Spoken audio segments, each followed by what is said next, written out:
Então, a atitude da Fraternidade São Pio X, desde a sua fundação, não é? Desde os últimos 5 anos, não? Desde a sua fundação, é aquela que os próprios sedevacantistas, pois, porque eles gostam de pôr etiquetas nas pessoas, pois chamaram de reconhecer e resistir. Pois sim, assumimos perfeitamente essa definição da nossa atitude. Reconhecer. Bem, um bom dia a todos. É sempre um prazer poder visitar, não é, as famílias, os fiéis que nos acompanham, que nos seguem. Hoje aqui, eu acho que pela primeira vez, não é, em Santa Catarina, Guaramirim especificamente. E falamos bastante sobre a vida espiritual, sobre a santidade católica, que é muito importante, não somente as polêmicas, né, que tratamos, que inclusive hoje é uma conferência polêmica, mas não deixem também de assistir à missa, os sermões que são bem espirituais e tratam do Evangelho, das epístolas, da leitura, e isso tudo nos introduz numa reflexão, numa meditação, vai nos ajudando a seguir nesse combate espiritual. Aí hoje decidimos então, recebemos uma mensagem, nos encaminharam, mais um dos vídeos da fraternidade contra, né, o posicionamento sedevacantista, né, o nosso posicionamento teológico certo, que nos norteia nessa crise atual. Todos nós sabemos que houve, né, uma infiltração na igreja de pessoas não muito santas ou não católicas que assumiram os postos principais na Santa Igreja e que, a partir de então, passam a ensinar novas doutrinas, erros teológicos graves, mesmo heresias, não para os fiéis, ou seja, são lobos em pele de ovelha, como o Bergoglio, né? Esses falsos papas pós-conciliares, o próprio conciliábulo Vaticano II, né, que ensinou doutrinas errôneas, perversas, né, e heréticas. E hoje aí recebemos então um sermão de domingo da Fraternidade em Portugal, né, do Padre Samuel. Os sedevacantistas vão dizer: alto, este senhor, sempre infalível, supostamente, ensina erros, porquanto não pode ser Papa, porque senão não ensinaria erros. Então ele mente no sermão, nos acusando de que nós dizemos que qualquer ensinamento do Papa é infalível, né? Para os sedevacantistas, o Papa é infalível sempre. Isso. Então isso é uma falácia, é uma mentira. Nós já cansamos de escrever, de tratar sobre esse assunto. É mais uma prova de que ele não estuda e não conhece os nossos argumentos, nem sequer parou para isso, né? Como é que se critica alguém, né, o posicionamento de alguém que você nem sabe o que é? Se percebe que não entrou. Faz referência ao que nós falamos. Né? Não entrou. E isso é visível quando ele diz que, né, nós, os sedevacantistas, dizem que o Papa erra, ensina algum erro, então ele deixa de ser Papa. Nós nunca dissemos isso, nunca ensinamos isso, mas vamos tratar sobre esses pontos também. Então, quando o Papa é infalível, creio que esse é um dos temas principais. Então, ele diz que a posição sedevacantista iguala-se à posição modernista, porque os modernistas também seguem, né, essa questão da doutrina católica, ou seja, de obedecer ao Papa em tudo, que é a doutrina correta. A questão da infalibilidade, no sentido de definição, é realmente no caso do magistério extraordinário do Papa, mas, evidentemente, o que o Papa pede que os fiéis aceitem, pelo menos é de fé eclesiástica, né? Os fiéis eles devem dar o seu assentimento, ainda que o Papa não engaje a infalibilidade. Sim. Os teólogos deixam isso bem claro. Eu recomendo um livrinho, né? Já cansei de recomendar, do Padre Júlio Maria. Padre Júlio Maria Lombardi, O Cristo, o Papa e a Igreja. E eu sempre digo que quem lê esse livro deixa de ser lefrevista. E é verdade. Então lá, o Padre Júlio Maria fala, não é, que o Papa ele é infalível em questões de fé e moral, assim como qualquer outro teólogo. E nós aqui não podemos inventar nada, né, como inventa o Padre Samuel. O Papa, quando ele fala ex cátedra, né, de sua cadeira, do seu trono, da sua sé, ele é infalível, né, quando ele trata disso, né, de questões de fé e moral, e isso não se discute. Padre, e quando o Papa fala sobre futebol, política, né, como ele mesmo diz, dá uma entrevista no avião, algum repórter pergunta alguma coisa, ele fala aqui, ali, alguma coisa assim. Ele é infalível aí? Não. Não é infalível. O Papa é impecável? Não, por isso que ele se confessa, tem um confessor dele, porque ele pode pecar. Agora, ele é assistido pelo Espírito Santo para não cometer nenhum erro contra a fé, não ensinar nenhum erro contra a fé, nem perder a sua fé, inclusive. A boa parte dos teólogos, eu citei vários nas minhas conferências sobre o sede-vacantismo, que diz lá que o Papa nem a sua fé pessoal pode perder por causa dessa assistência do Espírito Santo. Sua fé pessoal e mesmo pública. Alguns discutem se, como doutor privado, ele pode errar ou não, porque nesse documento do Vaticano I trata somente quando o Papa se pronuncia ex-cátedra, mas não fala nada sobre quando doutor privado. Então, meio que o padre de Checada me disse ficou meio entreaberto, porque não foi definido ali. Então, alguns dizem que sim, que ele pode errar como doutor privado, outros que não. Acho que Santo Afonso Maria de Ligório mesmo fala, que se o Papa cair em heresia, mesmo como doutor privado, ele perde ipso facto o cargo. Então imaginem, Mas o Papa tem essa assistência de não errar, ensinando para a Igreja Universal. Ele não pode errar. É uma garantia do Espírito Santo. Padre, o senhor poderia citar algum autor que comenta sobre isso? Faço questão, eu sempre mando para os fiéis que nos acompanham. Por exemplo, Monsenhor de Ségur, que é renomadíssimo, escreveu vários livros, francês. Ele escreveu um livro chamado A Revolução, explicada aos jovens. Esse livro se encontra disponível, foi publicado pela editora Castela, qualquer um pode comprar aí na internet. Então, Monsenhor de Ségur diz o seguinte nesse livro, falando sobre a Revolução. Os católicos, os verdadeiros católicos, de coração e de espírito, somente eles estão alhures do campo da revolução. Mas que eles evitem se deixar seduzir em meio ao contágio público, não se expor. Só um homem no mundo está absolutamente protegido da sedução revolucionária, modernista, progressista, liberal. Os católicos, sim, mas não são imunes de tudo. Por isso que ele diz, cuidado com os meios públicos. Só uma pessoa no mundo está imune a essas seduções.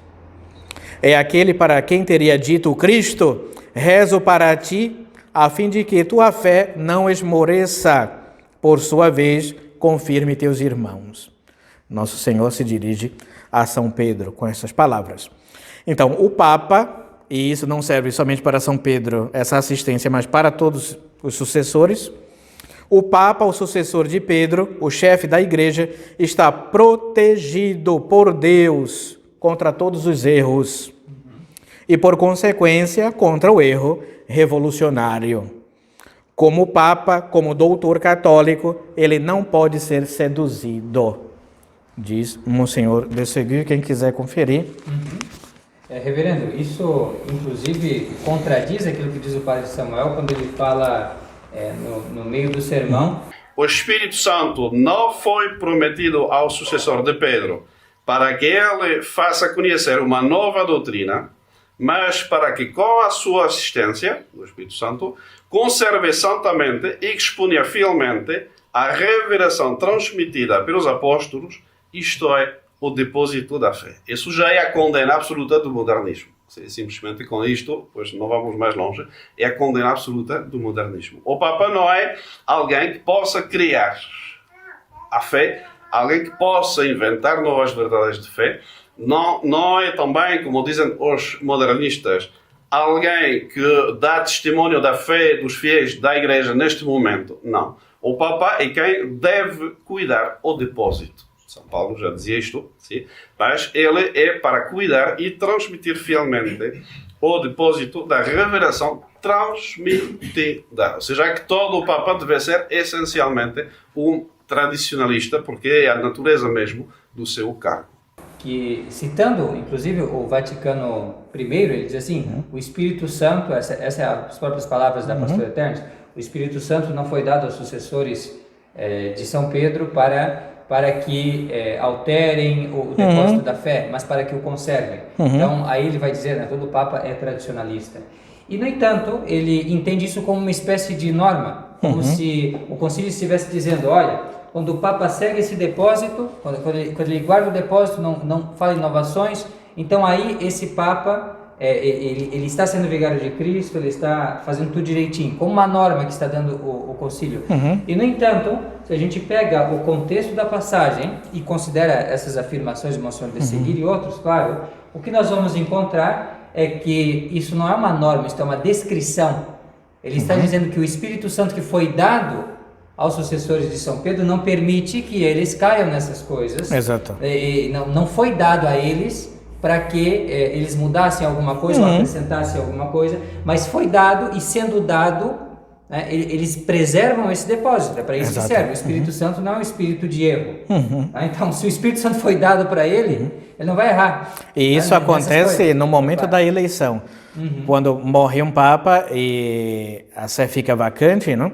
Reúne-se os cardeais e elege-se um outro, não é, Papa.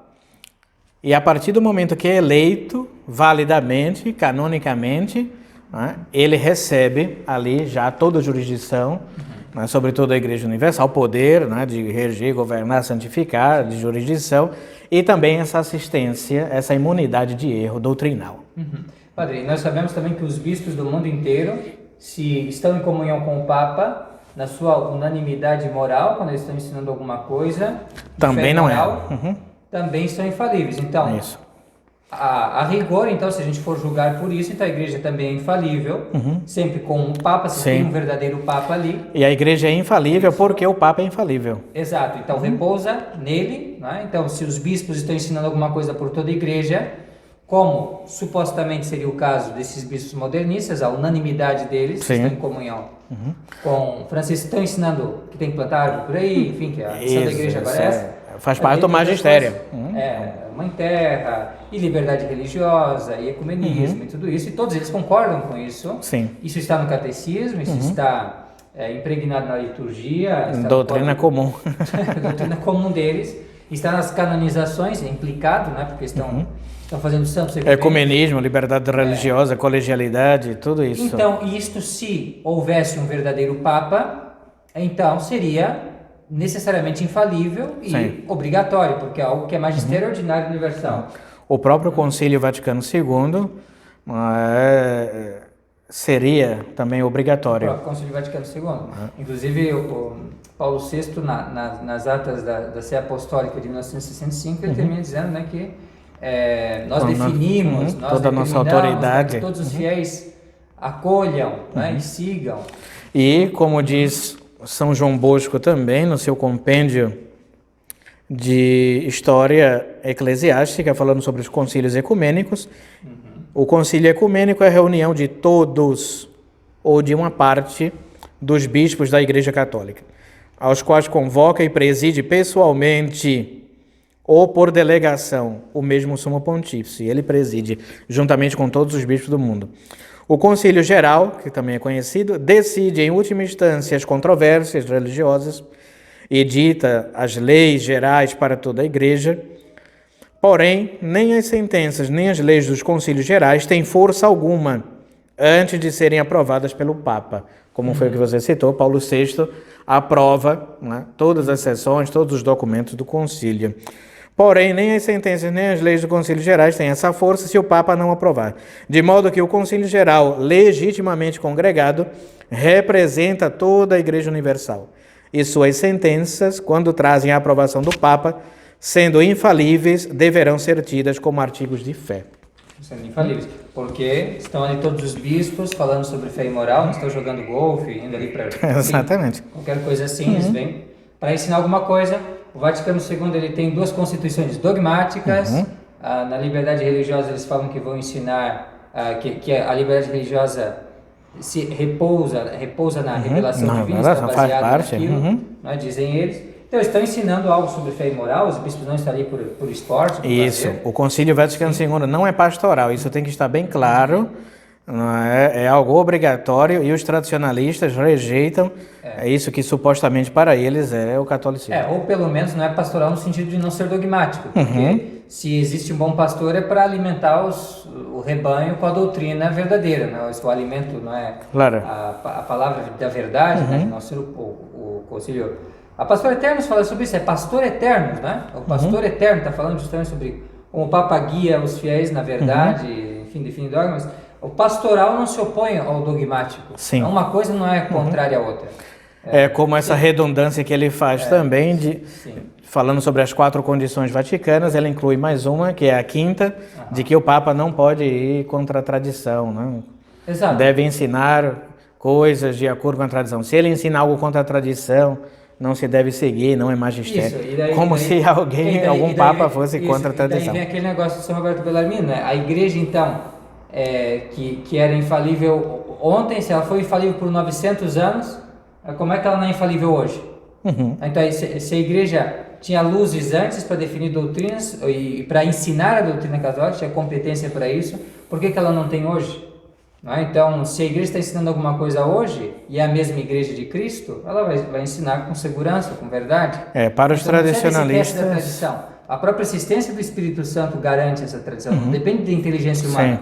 Né? Dos homens que têm que ficar fazendo estudos históricos para ver se o que se ensina hoje é o que se ensinava antigamente. Aí é tudo muito difícil, né? Para a falsa resistência e a fraternidade de São Pio X, o Papa falhou e a igreja falhou também, e as portas do inferno, né, de fato, triunfaram sobre a igreja, né? As heresias. E eles falam assim, não, estão errados, nos chamam de gente de caricanos e tal, mas o que eles falam dessa questão da tradição é o que os jansenistas no concílio de Sínodo de Pistoia diziam, que tem que fazer estudos históricos para ver se o que a gente está seguindo é tradicional ou não. Ou seja, a mesma coisa que eles estão dizendo é submeter o magistério eclesiástico, que atualmente inspirado e guiado pelo Espírito Santo, submetê-lo a um juízo particular de terceiro ali, com um estudo histórico que os sábios aqui vão fazer, para ver se é tradicional ou não, os sábios da fraternidade. Claro, o juízo, se esse documento, ou se o Vaticano II, se Amores de Letícia está de acordo com a tradição ou não, quem vai dizer é Dom Lefebvre, né? Exato, ex Lefebvre. Se Monsenhor Lefebvre não diz que isso é da tradição, isso não é, a gente segue ou não. Sim, então, e um outro tópico, padre, que ele falou também, vamos avançar aqui esse tema, eu penso que... Eu vou deixar umas citações aí para quem quiser mais informações. Bem, espero que fique clara a questão sobre a infalibilidade do Papa, né? Sim. Claro, ele não é o dono da igreja, como ele diz, há limites, de fato, né? E quando a questão do magistério ordinário universal também, há várias formas de quando o Papa ou a igreja é infalível, né? E, por exemplo, o padre Samuel diz que o Papa, para te dar a entender que o Papa só é infalível quando ele proclama um dogma. Aí ele cita o exemplo da Assunção de Maria, não é? E então, os católicos só devem obedecer à igreja quando ela ensina um dogma. Se o Papa não ensinou nenhum dogma, então a gente pode discutir, debater, pôr em xeque. Mais ou menos prováveis, né? Então, a maior parte... O povo não vai ler o Denzinger, né? Eles vão ler o catecismo vai estar cheio de opiniões. Isso. Mais ou menos, que nem tudo está no concílio ecumênico ali definido e... Que fique bem claro, o católico deve seguir em tudo o que ensina a igreja e o Romano Pontífice, né? Mesmo, como eu falei, em questões de política, outras coisas que ele trata, o bom católico deve sempre tender ou se inclinar para o que fala o pastor supremo das almas. Então, esse espírito de crítica, de revolução, de resistir, é falso. Tá? Perfeitamente. E, padre, e o que dizer sobre aquela questão de que São Pedro teria errado e São Paulo teria resistido na cara, algo assim, ele disse? Né? Como isso? Isso aconteceu de fato, quer dizer... O próprio São Tomás comenta sobre isso também e fala que não é nada disso, que qualquer um fiel deve se rebelar, não é, contra o seu superior. Isso não existe na igreja. Não é? E esse padre chega mesmo a ensinar heresias públicas no sermão, dizendo que São Pedro ensinava erros doutrinais. E por isso que São Paulo corrigiu. Não podemos receber uma fé transtornada, mudada, transformada. E então, por sinal, pois essa atitude de reconhecer e resistir é a única que está na revelação divina. Na Sagrada Escritura, a Epístola aos Galatas, o capítulo 2, versículo 11, temos o que se chama, tradicionalmente, o incidente de Antioquia, em que São Pedro pretendia ensinar. São Pedro, por sinal, primeiro Papa, para quem tem dúvida sobre isto, talvez já se deve a cantistas no ramo. Sim. São Pedro, pois primeiro Papa, quis impor para os fiéis convertidos desde o paganismo, obrigar-lhes a observar as observâncias da lei judaica. E São Paulo disse não. Aliás, diz, nem sequer nós, judeus, falando de São Paulo, observamos aquilo, então por que vamos pôr sobre os ombros de pagãos as obrigações que já foram e que não dizem respeito à fé católica, ao Novo Testamento?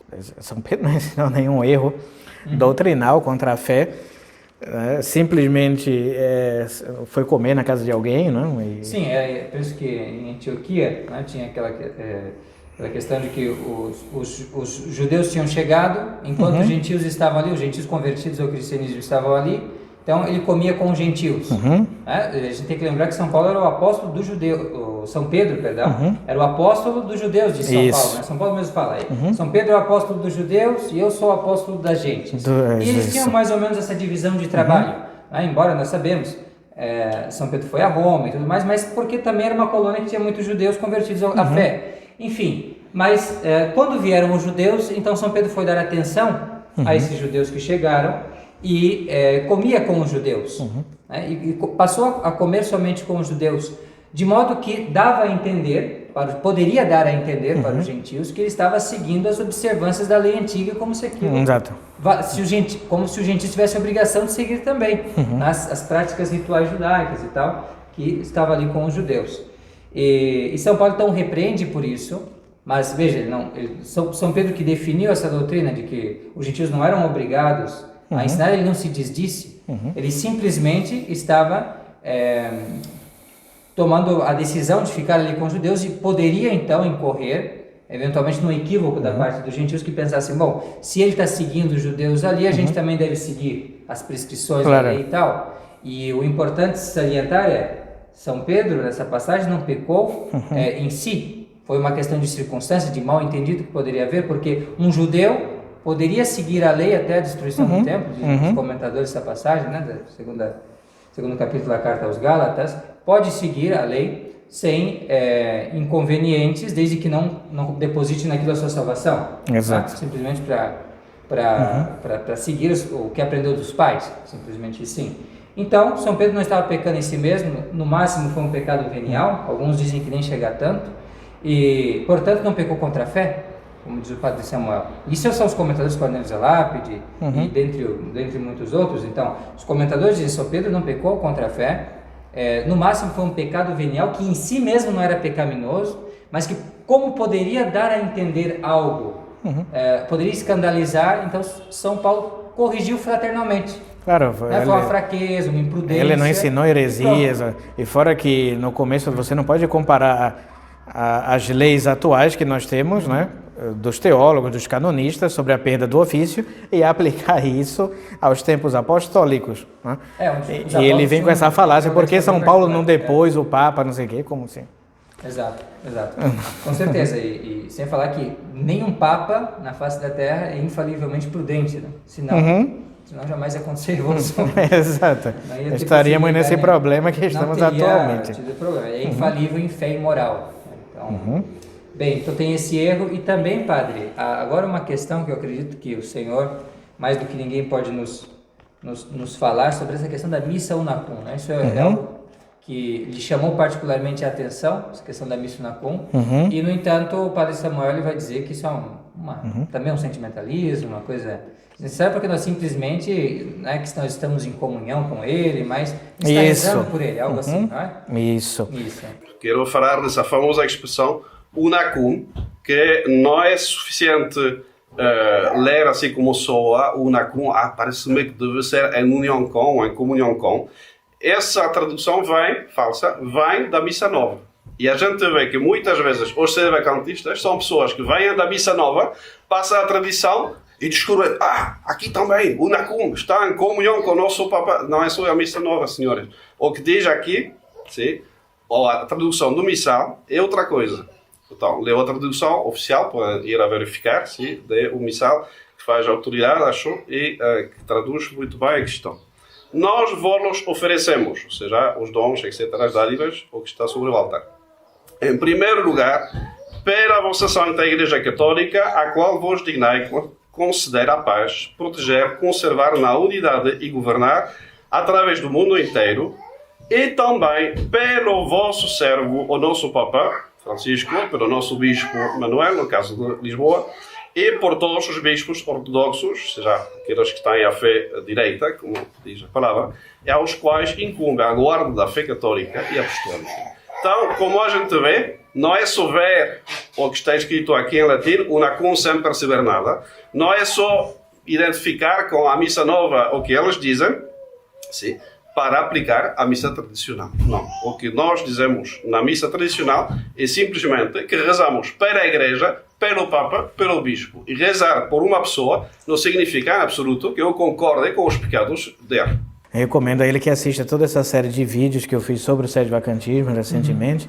Leia todos os livros que eu pus na descrição, todos os vídeos do Monsenhor Semborn, do Padre Tchekada, do Padre Belmont, do Monsenhor Dolan, todos esses, do Instituto Mater Boni Concilia, uma série de referências lá de teólogos que tratam sobre esse tema da missa una cum. Ele se serve, inclusive, na hora da missa, de um missal que foi aprovado lá em Portugal, né, para dizer que ali não faz referência nenhuma de que eles estão em união com o modernismo, né, nem com Bergoglio, que eles rezam pelo Papa, rezam pela Igreja, rezam pelo Papa, né, pela conversão do Papa, né, para que o magistério volte a ser católico, ou que a pregação seja íntegra, né, da Padre, fé. é importante destacar, ele diz assim, os sedvacantistas que falam essas coisas, eles usam missais dos modernistas, é que eles vêm da missa nova. Isso, vem da missa nova. Fala em comunhão com o Papa tal, não é? Então, é porque são ignorantes.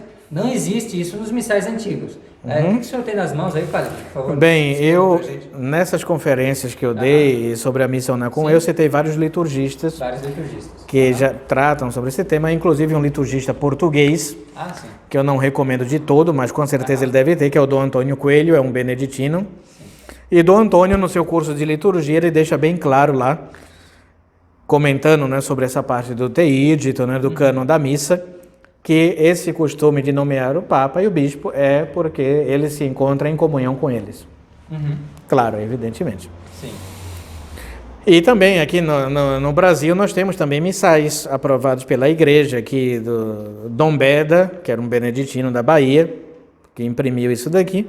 E também, se você for ver no cânon da missa, Padre, ele... destaquemos, né? Pré-Vaticano II, 1954. Sim, 1954, essa edição que nós temos. Isso, não é modernista. E aí ele diz no teísmo, nós vos oferecemos, antes de tudo, por vossa Santa Igreja Católica, para que vos digneis por toda a terra dar-lhe a paz, protegê-la, uni-la e governá-la, em união una cum, o nosso Papa, né, fulano, ciclano, né, que não é o Chico, né, e nosso Bispo fulano de tal também, que nós não nomeamos pela vacância da sé, né, porque esses são hereges.